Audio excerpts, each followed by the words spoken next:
The morning sun rose slowly over Yumui village, painting the red roofs and dusty roads with gold. The air smelled of wood smoke and wet leaves.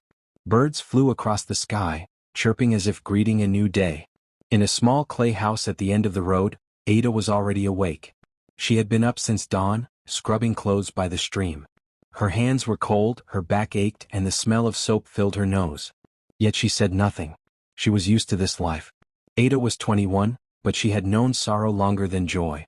Her mother had died when she was very young, and her father had remarried a man named Chief Okoro, a man who already had 2 daughters of his own, Amara and Ifeanyi. When Ada's mother passed away, Chief Okoro took her in. At first he was kind, or so it seemed. But as time went on, his heart hardened. He saw Ada not as a daughter but as a burden, a reminder of a woman he no longer cared about. So Ada became the housemaid. Every morning she cooked, swept, and washed the family's clothes. Amara and Ifeanyi did nothing. They sat on mats, painting their nails, plaiting each other's hair, and laughing loudly while Ada worked until her hands hurt. Sometimes Ada would look at them and remember her mother's voice, soft and gentle, saying, "My Ada, you have a gift. No matter what happens, never let the world silence your song." Her song. That was the only thing that made Ada different. When she sang, everything changed. The world felt lighter, and her pain faded like smoke in the wind. Even the birds seemed to stop and listen. But she rarely sang now. In Chief Okoro's house, joy had no place. That afternoon, after cleaning and cooking, Ada carried a basket and set out to fetch firewood. The sun was already sinking, turning the sky orange. The forest path was quiet except for the chirping of crickets and the rustle of dry leaves beneath her bare feet. As she walked deeper into the woods, she began to hum softly, then sing, a song she had written for her mother. Her voice rose gently, warm and pure, flowing through the tall trees like the sound of water. Without knowing it, she caught the attention of someone she had never met, Prince Nelson. Prince Nelson had returned to Nigeria only a few weeks ago. He had lived abroad most of his life, studying and learning how to manage his family's royal business. But tradition said that the prince must marry from his homeland, a woman of his people. Unlike other princes, Nelson was not proud or arrogant. He liked to move among ordinary people to learn their stories. Sometimes, he disguised himself in simple clothes and walked through the village without guards. That evening, he was walking quietly through the woods with one of his guards when he heard the most beautiful sound he had ever known. "Do you hear that?" Nelson whispered. The guard nodded. "Yes, my prince. Someone is singing." The voice floated through the air, soft and strong at the same time. It sounded like sunlight and sadness mixed together. They followed the sound until they reached a clearing. There, standing beside a pile of firewood, was a young woman in a faded wrapper and simple blouse. Her long natural hair was tied back, and her dark skin glowed in the light of the setting sun. Nelson froze. He had met many beautiful women, daughters of chiefs, princesses, even foreign girls while abroad, but none of them made his heart beat like this. There was something different about her. Something pure. Ada turned suddenly when she heard footsteps. Her eyes widened. She saw a tall, handsome man and another behind him. For a second she didn't recognize who he was. "Oh, I'm sorry, sir," she said quickly, bowing slightly. Nelson smiled. "Please don't be sorry. Your voice, it's beautiful. I didn't mean to scare you." Ada looked down, shyly twisting her fingers. "Thank you, sir. I was just singing to myself." "What's your name?" he asked softly. "Ada," she replied. He said her name again as if it was music. "Ada. It suits you." For a moment they just looked at each other, neither knowing what to say next. Then Ada remembered she still had to make dinner. "I must go now," she said, lifting her firewood. "My family will be waiting." Nelson wanted to stop her to ask more, but he only nodded. "All right. But please, promise me you'll sing again." She smiled slightly, a small, shy smile, then turned and walked away, the evening light following her. Nelson stood there long after she was gone. He didn't know who she was, but he knew one thing. He wanted to see her again. Days passed and he did. Every evening he went to the woods, pretending to take walks. And almost every evening, Ada came to fetch firewood. Sometimes she sang, sometimes she didn't, but whenever she saw him, her heart beat faster. They began to talk, about simple things, the trees, the river, how peaceful the forest was. Nelson didn't tell her at first that he was the prince. He wanted her to see him as a man, not royalty. And Ada, though shy, found herself laughing more than she had in years. For the first time in a long while she felt seen. She felt human again. But not everyone shared that joy. Amara and Ifyananya had begun to notice how Ada seemed happier these days. One evening they followed her quietly into the woods. Hiding behind the trees, they saw Ada speaking with a man dressed in plain clothes. "Who is that?" Amara whispered. "I don't know," Ifyananya replied. "But look at her smiling like a fool." They watched as Nelson handed Ada a flower from the forest. She blushed, thanked him softly and kept it in her wrapper. "Oh, so our little housemaid has found herself a lover," Amara said with a smirk. "Father must hear this." When Ada returned home that night, her sisters were waiting. "Where did you go, Ada?" Ifyananya asked, pretending to sound innocent. "I went to fetch firewood as always," Ada said, placing the bundle beside the kitchen wall. "Firewood, abi?" Amara snapped. "Or manwood." Ada's heart skipped. "What are you saying?" "We saw you," Amara shouted. "We saw you in the woods, smiling and talking to a man. How dare you bring shame to this house?"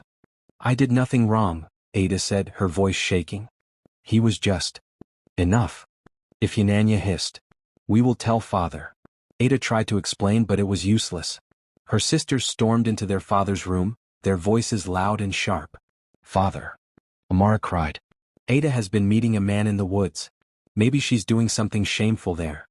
Chief Okoro sat up from his chair, his face growing dark. "What nonsense is this?" "It's true, father," Ifyananya added quickly. "We saw her ourselves.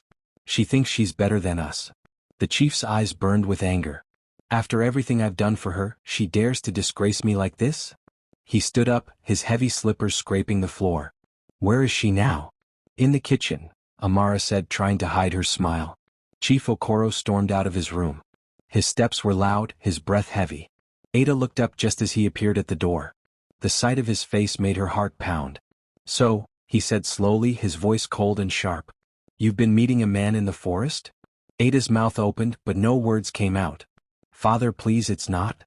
"Silence," he roared, slamming his hand on the wooden table. "Do you want to bring shame to my name?" Tears filled Ada's eyes. "No, father, I swear." "Enough. You'll learn your lesson." He raised his hand as if to strike her, but stopped halfway. His eyes narrowed, full of hate and confusion. Then, with a low growl, he turned and walked out of the room. The silence that followed was heavy. Ada stood frozen, her heart beating fast, her hands trembling. Amara and Ifyananya exchanged a small, satisfied smile. Outside, the wind howled softly through the trees, bending the branches, as if warning that the storm was only beginning. If you've been enjoying Ada's story so far, don't forget to like this video and subscribe. Now let's see what happens next. The night felt colder than usual.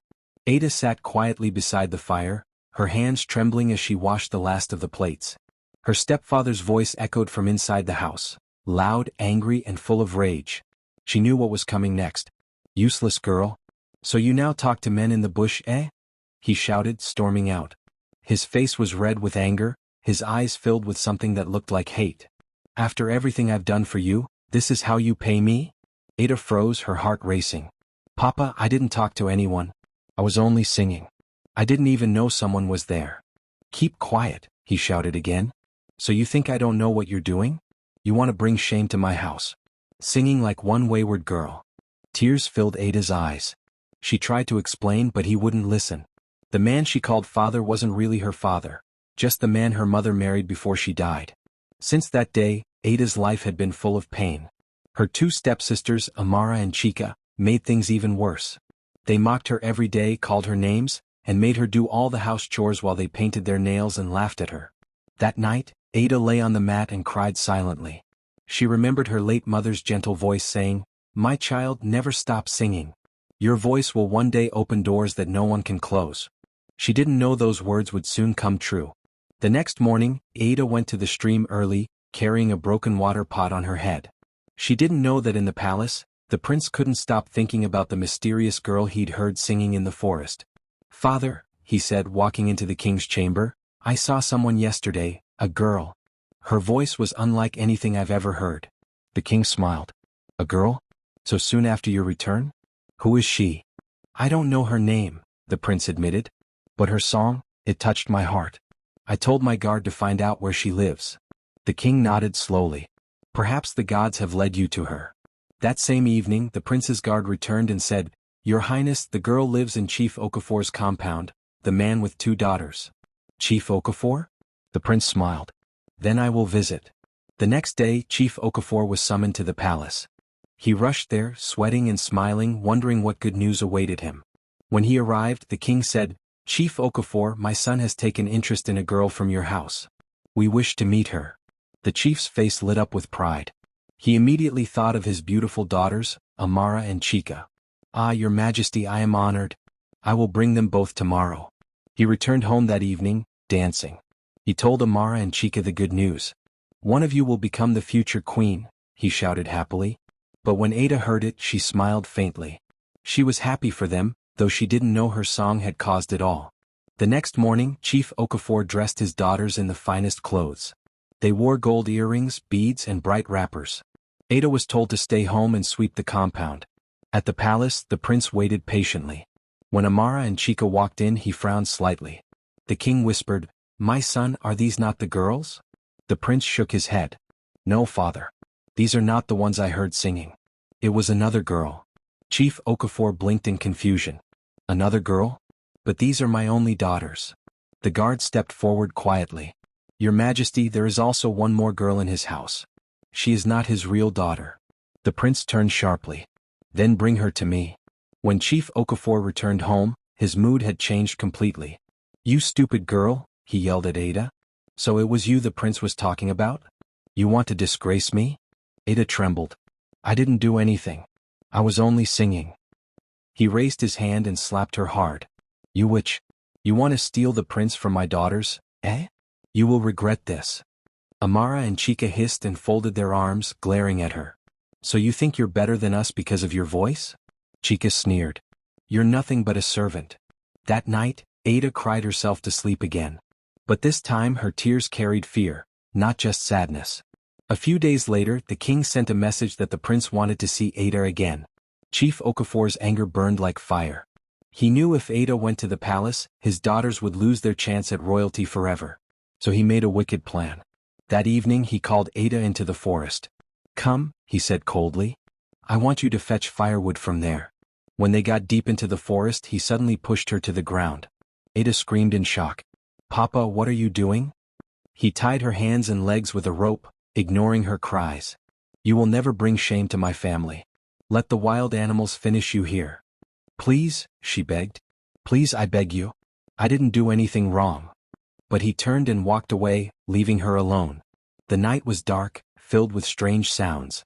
Crickets sang, owls hooted, and Ada wept until her throat ached. She thought of her mother again, whispering, "Your voice will open doors." "Maybe not anymore, Mama," she cried softly. "Maybe not anymore." Back in the palace, the prince grew restless. Days passed and Ada never returned. Chief Okafor told the king, "Your Majesty, forgive me, but the girl ran away with another man. She brought shame to us all." The prince's heart sank. Ran away. He could hardly believe it. She would never do that. But the king, seeing his son's sadness, urged him to move on. "You must choose a bride, my son. The kingdom cannot wait forever." Reluctantly, the prince agreed. And on the day of the grand wedding, everyone gathered, the drummers, the chiefs, the villagers. Amara walked proudly in her gown, smiling like she already wore the crown. The palace was filled with music, laughter, and joy. But far away in the forest, a weak voice whispered through the trees. An old farmer named Nady was cutting wood when he heard a faint sound, a weak cry. He followed the sound and found Ada lying on the ground, her face pale, her body covered in bruises. Her hands and legs were still tied. "By the gods," he shouted. "Who did this to you, my child? Please, help me," Ada whispered, barely able to speak. "My stepfather." Nady untied her and gave her water. "You're safe now," he said gently.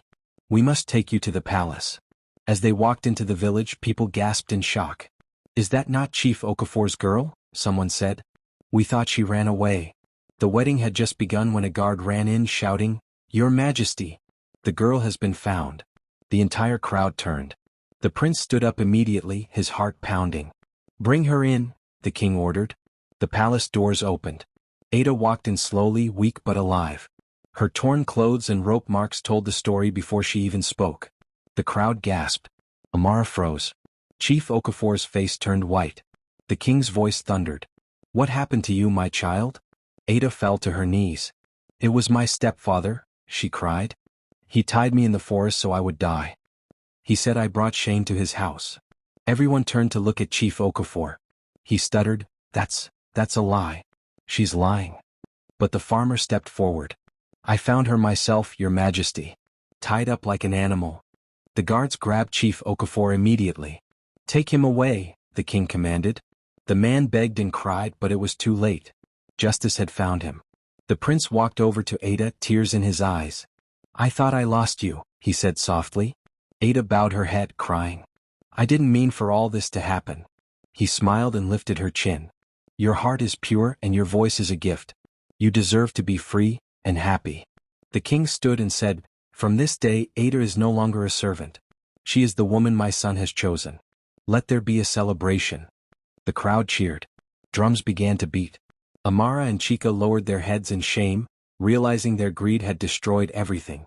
As the sun set, Ada stood beside the prince in her white gown, the golden rays touching her face. She smiled through her tears, not because she had become a queen, but because she had finally found peace. And that night, when she sang for the first time as the new princess, her voice filled the sky like light, strong, clear, and full of hope. A year had passed since Ada had become a princess, and the palace had grown to reflect the life she now led, vibrant, warm, and alive with love. The halls echoed with laughter, footsteps, and music, while the gardens blossomed in the care of both Ada and the staff. She moved through it all with grace, her confidence tempered by the memory of the girl she once was, barefoot, fearful, and struggling to survive. Mornings were her favorite, a quiet time before the palace awoke fully. Ada often walked through the dew-kissed gardens, the cool marble beneath her feet reminding her of the village paths she had once trod. Sometimes the prince would join her, carrying a basket of fresh fruit from the palace orchards. He would brush his fingers gently against hers as they passed, sharing soft smiles in the quiet moments before the day began. You always make the mornings feel like magic, he whispered one day, leaning close as they paused by a fountain. Ada blushed, the warmth of his closeness making her pulse quicken. It's easy when the world is quiet, she replied. Their hands brushed again, fingers entwining naturally. There was no need for words, just the comfort of touch, a connection that had grown over the year into something deeper, something both tender and unshakable. Evenings were even more intimate. After the day's work and royal duties, they would retreat to the private palace gardens, away from the gaze of the staff and visitors. Lanterns cast a soft glow across the flowers, and the air smelled of jasmine and damp earth. The prince would take Ada's hand, guiding her slowly across the garden paths, their steps in rhythm, their laughter mingling with the soft hum of the night. Do you ever regret leaving the village? He asked one evening, his voice low, almost lost in the wind. Ada shook her head, leaning her head against his shoulder. Never. But I don't forget where I came from. It keeps me grounded. He turned her gently to face him, cupping her cheek. And yet, you've grown into someone extraordinary. I could spend a lifetime learning from you. Their eyes met, holding a world of unspoken emotion. Then, in a moment of quiet, he pressed his lips to hers. It was soft at first, a brush of affection, but it deepened as they stood in the garden, surrounded by the night. Ada's heart raced, and she felt the warmth of his embrace seep into her very bones. These stolen moments, away from the responsibilities of the palace, were their own, private, sacred, and full of love. Days later, the intimacy between them was playful as well as romantic. While helping to plant saplings in the palace gardens, the prince deliberately splashed mud onto Ada's gown. She gasped, then laughed, lunging at him and smearing mud across his cheek. They collapsed into the grass, laughing until their breath came in ragged bursts, the tension of royal duties forgotten in the simplicity of shared joy. At night, in the privacy of their chambers, their love deepened further. Candles flickered against the walls, casting shadows across the room, while the soft hum of the palace beyond reminded them that the world waited outside. The prince would hold Ada close, running his hands through her hair, whispering words of devotion as they lay together. Their connection was tender yet passionate, two souls bound by respect, trust, and the knowledge that they had found in each other a home. Even in moments of vulnerability, Ada found strength in his embrace. There were nights when she feared the enormity of her responsibilities, when memories of her past threatened to surface, but the prince's touch and unwavering presence grounded her. He whispered affirmations, held her tightly, and reminded her that she was loved wholly and without condition. These moments of intimacy were not just physical, they were emotional lifelines, reinforcing the bond that had grown between them over the past year. Amidst the romance, Ada's dedication to her people never wavered. She continued to visit villages, mentor young women, and oversee educational programs. Her father had become a man changed, quiet and humble, while her sisters now thrived under her guidance. Yet, in every action, her heart returned to the prince.